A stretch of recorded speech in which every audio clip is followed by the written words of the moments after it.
233।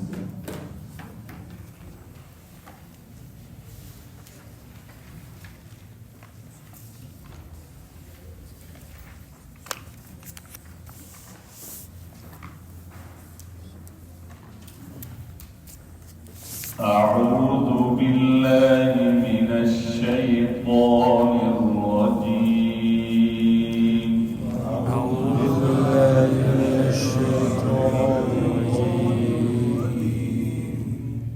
بسم الله الرحمن الرحيم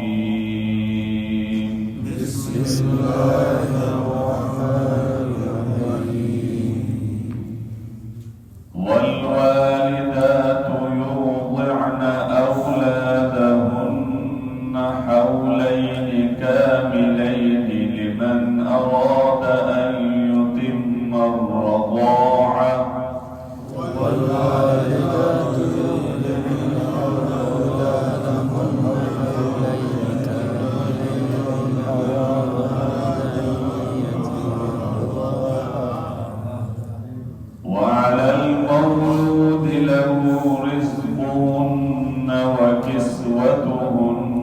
بالمعروف وعلى المولود له رزقهن وكسوتهن بالمعروف لا تكلف نفس إلا وسعها لا تكلف نفس لا تضار والدة بولدها ولا مولود له بولده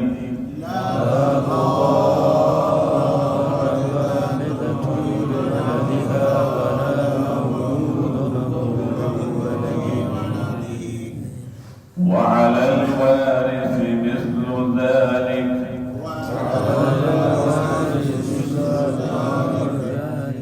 فإن أرادا فصالا عن تراض منهما وتشاور فلا جناح عليهما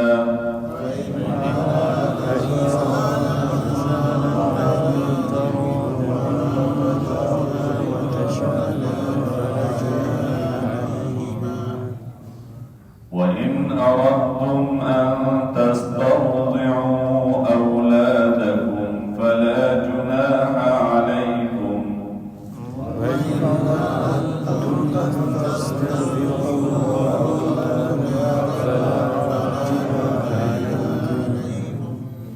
إذا سلمتم ما آتيتم بالمعروف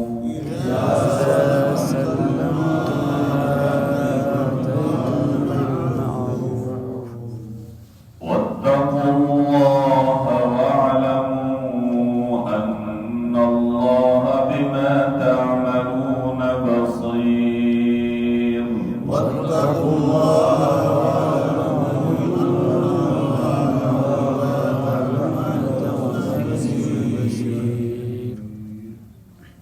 والوالدات